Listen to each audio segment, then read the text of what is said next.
K-pop Demon Hunters, how the Netflix film became a global sensation. Since its release in June, K-pop Demon Hunters has topped global Netflix charts and dominated global music charts. What's the secret to its extraordinary success? Whether you're a devoted K-pop fan or not, you may have heard of this new global sensation.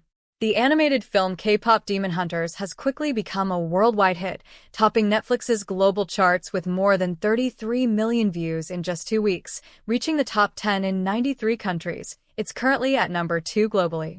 It has its own fan art, and audiences around the world are already demanding a sequel.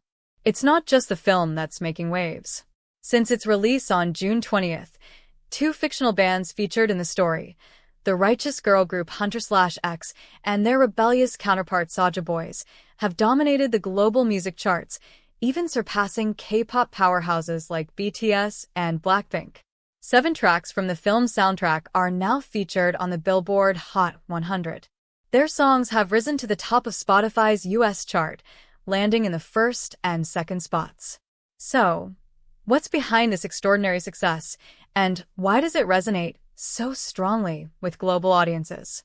K-pop Demon Hunters follows the story of Hunter/X, an all-female K-pop group, Rumi, Mira, and Zoe, who double as secret guardians of the world. Beyond the glamour of the stage, these global superstars protect their fans from supernatural threats, squaring off against their villainous counterpart Soulja Boys.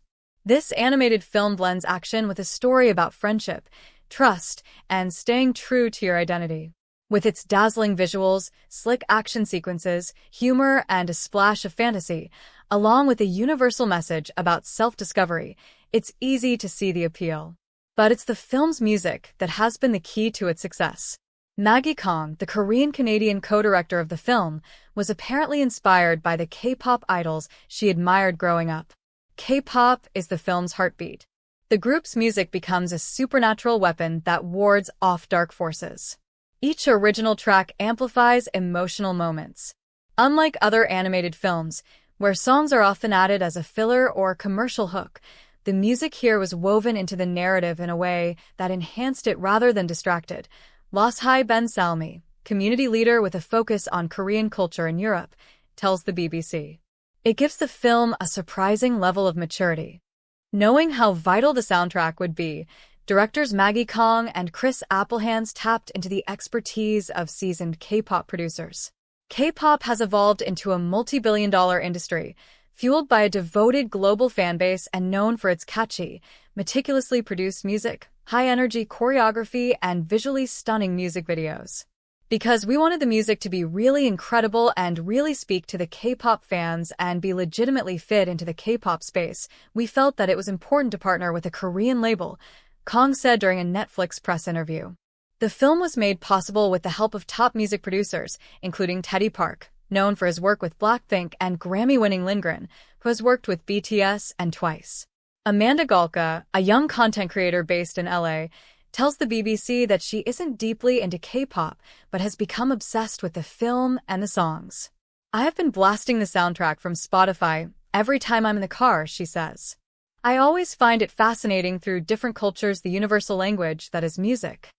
Kim Youngdae, a music critic and ethnomusicologist specializing in K-pop, says that the series appeals even to those who have little interest in K-pop or are simply curious about it. For the past 20 or 30 years, K-pop has really struggled to figure out how to naturally integrate into what we call the mainstream of pop culture, like in the US or the UK, because of the cultural barriers, he tells the BBC. But animation is a very effective way to introduce unfamiliar cultures to mainstream platforms. Tradition meets trend. Another key reason for the film's popularity is the world's growing familiarity with Korean culture. K-pop, K-film, and K-dramas have already become mainstream in Western markets like the US, and this film reflects that cultural shift with remarkable authenticity. It carefully weaves in everyday elements of Korean life, especially around food and dining customs, which are an essential part of Korean culture. It also captures scenes from places like the ancient walls overlooking Seoul, Haneowan, traditional Korean medicine clinics, public bathhouses, and the iconic Namsan Tower.